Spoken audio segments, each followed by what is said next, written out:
Hey guys, it's me Karan. Welcome back to my another new podcast. और आज का जो पॉडकास्ट बेस्ड होने वाला है वो इस पे बेस्ड होने वाला है कि बगलामुखी माता के बारे में जानने में, जो कि आप जानते भी होंगे। कुछ जो यूथ है हमारा 18, 19, 20 वाला, तो उसमें क्या करते हैं वो लोग कि रिलेशनशिप को मेंटेन करने के लिए भी सिद्धि को सर्च करते हैं, बगलामुखी को सर्च करते हैं कि कैसे हम बगलामुखी की पूजा करें, क्या आराधना है, क्या साधना है, ये साधना क्या होती है। सबसे बड़ा जो इंटरेस्टिंग टॉपिक रहता है वो साधना, जो कि एकदम से ना हर बंदा सोचता है कि भूत पिशाच ही साधना है। ऐसा नहीं है। बगलामुखी माता की पूजा की जाती है, लेकिन बगलामुखी माता की पूजा कैसे की जाती है, कौन है बगलामुखी माता और कहाँ है इनका मंदिर। तो बगलामुखी माता की जो पूजा है, आस्था है, जो साधना है, कैसे करें, क्या पहने, क्या खाएं, क्या पिएं, किस टाइम करें, वो सब बताने के लिए आज हमारे साथ फिर से एक बार उपस्थित हैं सुमन खनेजा जी। जय माता दी सुमन जी। जय माता दी करण जी। कैसे हैं? माता रानी की असीम अपरंपार कृपा। जो आज मेरा कंटेंट है वो तो आपको मैंने बता दिया, और यही मेरा मेन टॉपिक है, जो कि ये ऑडियंस को हमें बताना बड़ा ही बेहद जरूरी है कि कैसे माता की पूजा करें, कौन है बगलामुखी माता के बारे में आज हमें डिफाइन करना है पूरा। करण जी, या देवी सर्वभूतेषु पीतांबरा रूपेण संस्थिता नमस्तस्यै नमस्तस्यै नमस्तस्यै नमो नमः। बगलामुखी माँ का नाम, दूसरा नाम पीतांबरा भी है, यानी जिसके वस्त्र पीत हैं। क्योंकि बगलामुखी माँ की जब पूजा की जाती है तो वो बहुत विधि विधान से होती है। बगलामुखी माँ की पूजा कोई साधारण पूजा नहीं है कि आप उसे भोले भाव से कर लें और वो संपूर्ण हो जाए। बगलामुखी माँ की जो पूजा है, जो प्रामाणिक है, उसमें आपका भोजन से लेकर वस्त्र तक, आसन, सब चीजें पीली होती है। जैसे कि आज हमने येलो येलो पहना, इसी टॉपिक को लेके ही आज मेनली हमारा जो येलो पहनने का जो वो था, फोकस था, वो इसी बेस पे था कि आज हमें बगलामुखी माता का करना है, तो शायद हमारे पे भी थोड़ी बहुत कृपा माता बरसा दे। माँ तो देखिए अपने भक्तों पर कृपा करती ही करती है। और बगलामुखी माँ के बारे में तो फेमस भी है। बहुत से लोग इसे तंत्र की देवी कहते हैं, परंतु वास्तव में ये मिथ है। माँ तंत्र की देवी नहीं है। माँ ऐसी देवी है जब उसे लगता है कि भक्तों के जीवन के सब रास्ते बंद हो गए, जब आपको लगे कि आपके जीवन के सारे रास्ते बंद हो गए हैं और संसार में आपको कोई भी मदद करने वाला नहीं है, तब बगलामुखी माँ का प्राकट्य होता है। तब बगलामुखी अपने भक्तों की पुकार पर आती है। मंगलवार के दिन चतुर्दशी की तिथि को माँ का प्राकट्य हुआ था। और बगलामुखी का सबसे बड़ा धाम जो प्रामाणिक है, वो सबसे पहले ग्वालियर में दतिया स्थान है, जो सबसे बड़ा शक्ति सिद्ध पीठ माना जाता है, जो दतिया उनका सबसे बड़ा स्थान है। लेकिन उसके बाद जगह जगह पर भी उनके मंदिर बन गए, जिस तरह से हिमाचल में भी उनके मंदिर को सिद्ध पीठ कहा जाता है। लेकिन जो वास्तविक सिद्ध पीठ है वो दतिया में ही है, ग्वालियर में दतिया। उसके पीछे कथा ये है कि हजारों सालों तक जो वहां पर महाराज जी बैठे थे, गुरु महाराज जी, उन्होंने तपस्या की। तो तपस्या के बाद जब उन्हें माँ के दर्शन नहीं हुए तो उन्होंने बोला कि ठीक है माँ, तूने मुझे कहा था यहाँ बैठ के तपस्या कर, लेकिन तू अभी तक आई नहीं, इसलिए अब मैं जा रहा हूँ और मैं कल से स्थान को, इस गद्दी को छोड़कर चला जाऊंगा। ये कथा आपको, अगर आप दतिया जाएंगे तो वहाँ उस कथा में आपको पुस्तक में ये कथा मिल जाएगी। तो उसी रात माँ ने आकर गुरुदेव को दर्शन दिए कि आप ये स्थान छोड़कर मत जाओ, मैं इस स्थान पर साक्षात विराजमान हूँ और ये स्थान बगलामुखी के नाम से प्रचलित होगा और आप मेरी स्थापना कीजिए। बगलामुखी जो दतिया में जो मंदिर है, बेसिकली वो सिंधिया परिवार द्वारा के सहयोग से बना हुआ है। मंदिर तो माँ का होता है, वो किसी का निजी संपत्ति नहीं है, लेकिन उसमें जो थोड़ा बहुत सहयोग है वो सिंधिया परिवार का सहयोग है। और कहते हैं कि 1970 में इंदिरा गांधी जी भी वहां पर आई थी और गुरु महाराज जी ने उन्हें तब आशीर्वाद दिया था कि बगलामुखी में अगर मैं पूछूं कि कुछ स्थापना है या कुछ मूर्ति है या कुछ पिंडी वगैरह है? हाँ, बगलामुखी माँ में मूर्ति है। मैंने मूर्ति आपको उसके दर्शन कराती हूँ। माँ का जो स्वरूप है वहाँ पे दर्शन कराती हूँ। और वहाँ पर सबसे एक चीज और भी है, वहाँ पे ऐसी अवधारणा है कि जितने भी जो प्रशासनिक सेवाओं से जुड़े हुए लोग होते हैं, जैसे कहते हैं एडवोकेट, यानी जिनको प्रशासन से उसके लिए जुड़ने के लिए विजय चाहिए, वो विजय की देवी है। बगलामुखी माँ को स्पेशली विजय की देवी कहा जाता है। तो वो लोग, या जिन लोगों के ऊपर काली शक्तियाँ होती हैं, तो वो अपने से काली शक्तियों को दूर कराने के लिए बगलामुखी माँ के मंदिर जाते हैं। मैंने भी बीच में एक सुना था कि काफी एक जो एडवोकेट वगैरह का भी आपने जो बात करी, तो उसमें किसी की एक प्ले की, मतलब कोई गेम की एक वो था, एक एग्जाम था तो उसने कहा कि मुझे इसमें विजय पानी ही पानी है। तो उस विजय को पाने के लिए वो स्पेशली बगलामुखी की माता के दरबार में पहुंचा था। जी, मैंने आपको तब से बताया मैंने ये चीज को जी, समझा। कि बगलामुखी माँ को राजनीति की देवी, विजय की देवी कहा जाता है। हाँ। स्पेशली वो विजय की देवी विजय है। की देवी। मैंने बोला कि जब आपको लगे कि जीवन में आप हताश और निराश हैं, और अगर आप सच्चे हैं, यहाँ पर आप इस पॉइंट को नोट कीजिए, बिल्कुल। अगर आप किसी भी दुर्भावना से किसी और का अहित करने के लिए आप बगलामुखी की साधना करते हैं, तो बगलामुखी माँ कभी भी साध्य नहीं होंगी। ठीक। अगर आपने किसी के लिए मारण सम्मोहन प्रयोग किया है, तो उसका दुष्परिणाम आपको ही झेलना मिलेगा। पड़ेगा। ओके। बगलामुखी माँ विजय की देवी है, वो न्याय की देवी है। She is the lordess of justice. जिस तरह शनि महाराज को न्याय का देवता कहा जाता है, बगलामुखी माँ को भी न्याय की देवी कहा जाता देवी है। का और उनकी जो पूजा है वो उनको लेकर मेरे कुछ अपने भी निजी अनुभव रहे हैं। और चाहे वो हिमाचल में हो, चाहे वो क्या कहते हैं दतिया में हो, चाहे अब बगलामुखी का एक दो धाम मैं बताती हूँ। दिल्ली में अगर आप नाईवाड़ा जाए, ठीक है, चांदनी चौक नाईवाड़ा एक स्थान है, वहां पर भी श्री बगलामुखी माँ का एक मंदिर, सिद्धपीठ मंदिर है। इसके अलावा दूधेश्वर मंदिर जो गाजियाबाद में स्थित है, जो रावण के पिता द्वारा बनाया हुआ था, जहाँ धरती से ही वो शिवलिंग प्रकटे हुआ, जो रावण के पिता द्वारा, वहां पर भी श्री बगलामुखी माँ का स्थान विराजमान है। तो जगह जगह, हाँ, लेकिन भारत में बगलामुखी पीठ के जो शक्तिपीठ है बहुत ही कम है। और ईश्वर ने चाहा, मैं भी संकल्पित हूँ, माँ ने कभी मुझे स्थान दिया और इतना सामर्थ्य दिया कि मैंने भी माँ को वचन दिया था कि माँ अगर मुझसे बन पड़ेगा तो मैं दिल्ली में आपका स्थान जरूर बनाऊंगी। तो जब माँ की कृपा होगी, तो मैंने दतिया में ही ये वचन दिया था। और दतिया में ही कुछ ऐसे अनुभव थे जो मेरे साथ हुए कि दतिया में जब पशुपतिनाथ मंदिर है, मैं वहां पर जब धूमावती माँ के दर्शन करने के बाद मैं वहां पर बैठ गई, क्योंकि बहुत रश होता है। तो पशुपतिनाथ के मंदिर के बाहर ही एक साधु सन्यासी थी। तो उन्होंने मुझसे बोला, करण जी कि बेटी मुझे आपसे एक वचन चाहिए। अच्छा। तो मैंने बोला ये कैसे संभव है, जो मुझसे सामर्थ्य होगा तो मैं कर पाऊंगी, लेकिन मैं आपको अपने आप को वचन में कैसे बांध लूं, क्योंकि वचन का मतलब आई एम बाउंडेड। उन्होंने बोला कि मैं अपनी बात तभी कहूंगा जब आप मुझे वचन देंगी। लेकिन वो नहीं माने, और मैंने फाइनली उनको वचन दिया कि अगर आपका वचन मेरे सामर्थ्य में होगा तो मैं आपको वचन अवश्य दूंगी। तब उन्होंने मुझसे ये वचन लिया कि बेटा जब तक तू जीवित है तब तक तू इस मंदिर में आना नहीं छोड़ेगी। तो ये माँ की कृपा है। और माँ के बहुत सारे चाहती है मेनली ना बात, वो और किसी के द्वारा आपको बस बुलवाना था। माँ का एक अनुभव मेरे साथ भी हुआ, पता नहीं उसको शेयर करना ठीक है या नहीं। मेरे घर में इत्तेफाक से, क्योंकि बचपन से मतलब मेरे जीवन में कुछ चीजें रही, तो मैंने एक बार माँ की उपासना की। बगलामुखी माँ की उपासना बेसिकली रात्रि में होती है। मैं आपको बता दूं, बगलामुखी माँ की उपासना जो भी साधक करेगा वो पीले रंग के ही वस्त्र पहनेगा, वो पीले रंग के आसन को ही धारण करेगा, और पीले रंग की हल्दी की माला के साथ ही वो बगलामुखी की पूजा करेगा। तो मैं तो साधना नहीं कर सकती थी, तो मेरे यहाँ 7 दिन पूजन हुआ बगलामुखी माँ का। और उसके बाद मतलब क्योंकि एक सिंगल मतलब जो भी है, कुछ लाइफ में एकदम से ऐसे हर्डल आया, और मुझे पता भी नहीं लगा कि ये प्रॉब्लम कब शुरू हुई थी, और जब उसका रिजल्ट कब वो सॉर्ट आउट हो गई, जो कि मेरी नजर में थी ही नहीं। और जब मैंने उसको एनालाइज किया, ये तो बहुत बड़ी प्रॉब्लम थी कि अगर इसका सॉल्यूशन नहीं निकलता तो बहुत बड़ी प्रॉब्लम हो जाती।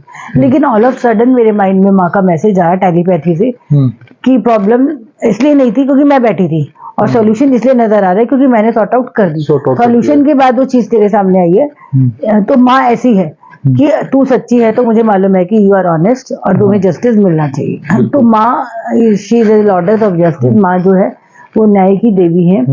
और दूसरा, माँ के बारे में बहुत ये अवधारणा तो मेनली बंदों की होनी चाहिए ना, कि अगर माँ कोई सच्चा है, कोई ट्रू रास्ते पे चल रहा है, कोई अगर सही रास्ते पे चल रहा है और उसको माँ की पूजा करनी है, कब किस हिसाब से करनी है, ये भी पता होना बड़ा जरूरी है कि किस हिसाब से कैसे करनी है।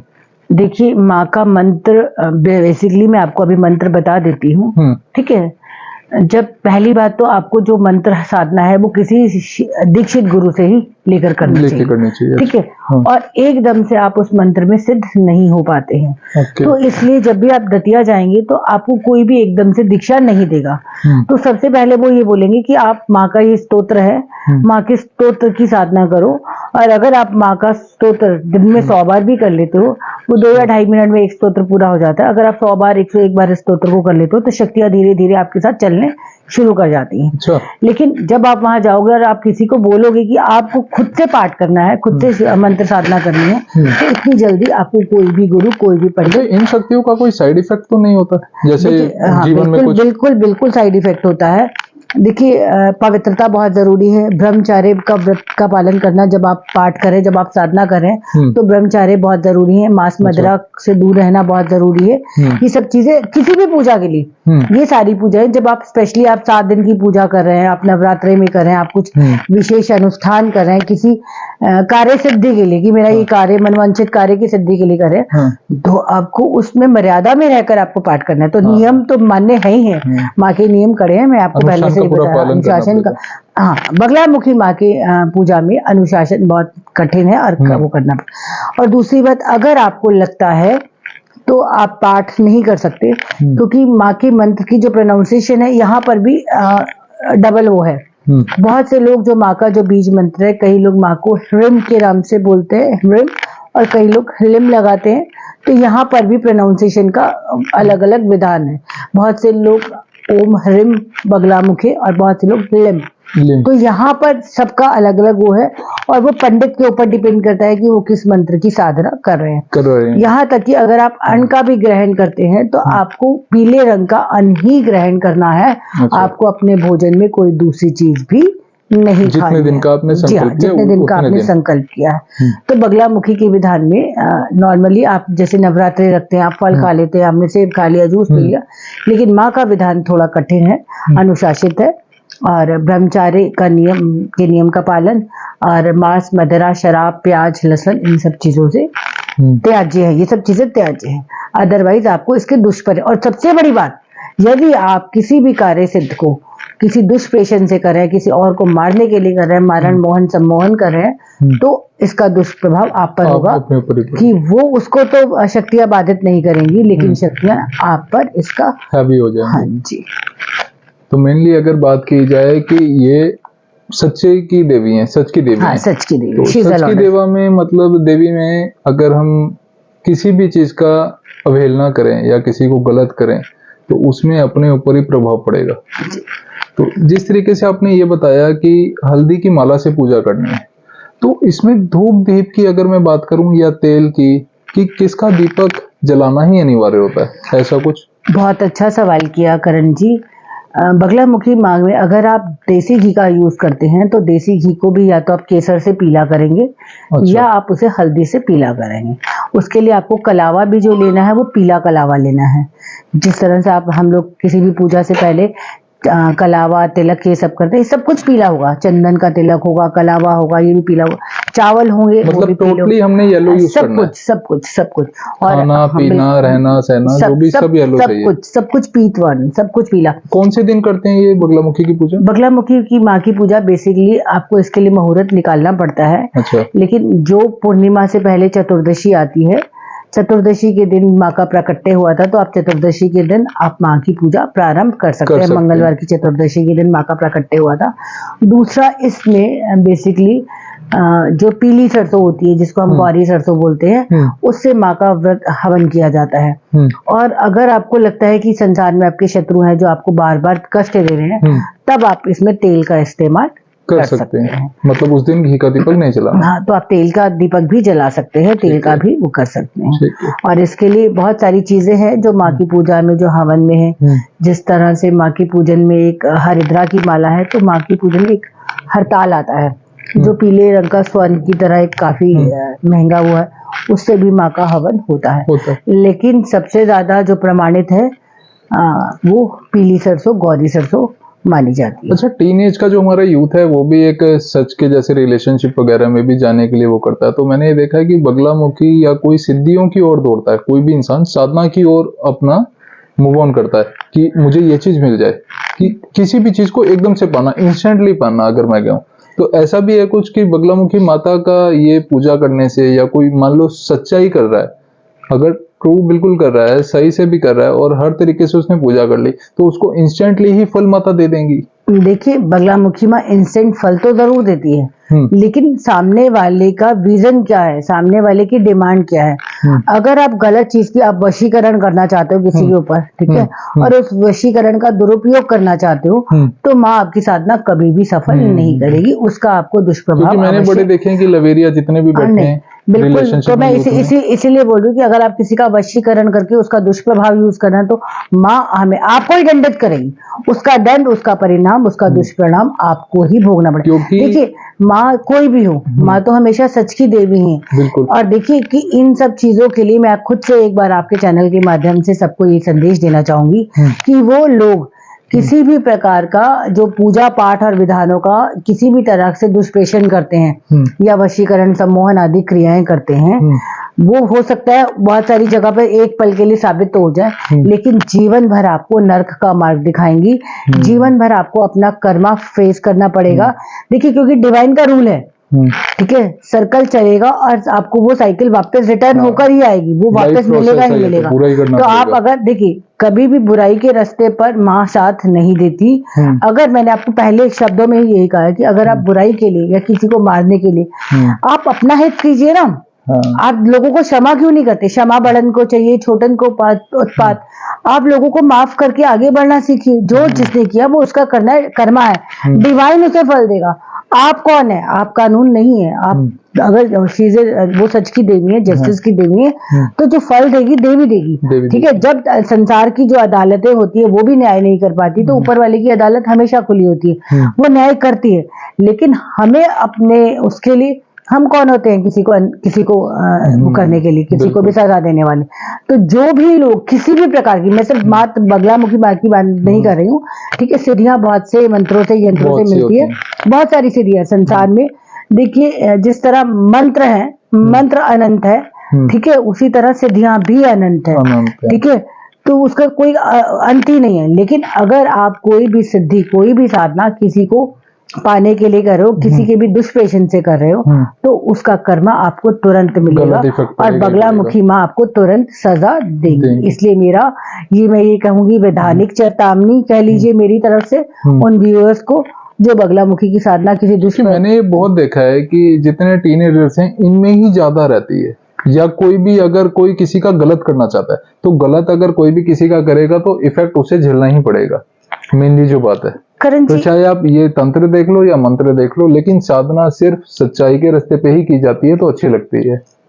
देखिए डेविल एनर्जी कोई भी हो, ठीक है, डेविल एनर्जी हर इंसान के भीतर होती है, वो कभी भी, वो डेविल एनर्जी कभी भी संसार की सर्वोच्च सत्ता से ऊपर नहीं है। तो डेविल एनर्जी को तो हमेशा परास्त होना ही होता है। तो चाहे देखिए यूथ को सही और गलत नहीं पता होता, वो एक भ्रम में जीती है कि ठीक है उसे इंस्टेंट चीजें चाहिए, उसे जिस तरह से लगता है इंस्टेंट फूड है तो इंस्टेंट रिजल्ट्स भी चाहिए, लेकिन उन्हें इन सब चीजों के बारे में, क्योंकि वो ज्ञान मार्गी नहीं है। पूजा देखिए या तो भगवान को पाने के दो ही रास्ते हैं, या तो प्रेम का मार्ग या ज्ञान का मार्ग। तो बच्चों के पास ना तो वो प्रेम है ना ही वो ज्ञान है, तो वो तो एक भटकाव की परिस्थिति में है जहाँ वो सिद्धियों का दुरुपयोग करते हैं। तो ऐसे बच्चों के लिए, ऐसे युवा पीढ़ी को मेरी प्रार्थना है कि वो गुमराह ना हो और सही रास्ते पे चलें। सही, बिल्कुल। तो आज का जो ये मेन जो पॉडकास्ट था वो इसी पे बेस्ड था कि कैसे हम अपनी साधनाएं जो हमारी साधनाएं हैं कैसे हम बढ़ाएं उसको और कैसे हम उनका वर्णन करें। क्योंकि जितने भी आप सब कमेंट्स कर रहे थे या मैसेज कर रहे थे वो इसी पे बेस्ड थे कि रिलेशनशिप को हम बढ़ा रहे हैं तो सिद्धि कर रहे हैं, या किसी चीज को पाना है तो हम किसी का गलत करके हम उस चीज को पा सकते हैं। तो ऐसा बिल्कुल नहीं होता है कि हम किसी का गलत करके अगर हम अपना घर बनाएंगे तो देखो वो भी नहीं, उसकी भी नींव कमजोरी होती है।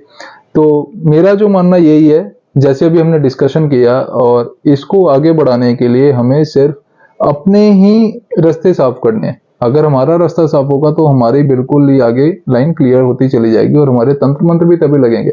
नहीं तो साइड इफेक्ट्स देखने को भी मिलते हैं। जैसे माता को आप पाने के लिए उनकी पूजा आस्था में लग रहे हो, साधना में लग रहे हो, तंत्र में लग रहे हो, मंत्र में लग रहे हो, तो अगर आप किसी का गलत चाह रहे हो तो वो भी गलत है भाई। देखो, तो ये पॉडकास्ट को अभी हम इसी पे एंड करेंगे और इसका खास तरीके का वर्णन हमारा मेनली ये था कि तंत्र और मंत्र में कैसे हम पूजा कर सकते हैं बगलामुखी माँ की, तो अभी हमने इसी को डिफाइन करा। नेक्स्ट अगर आप कमेंट करोगे तो इसकी और वीडियो एक्सप्लेनेशन के साथ हम लेके आएंगे। जय माता दी। जय माता दी करण जी।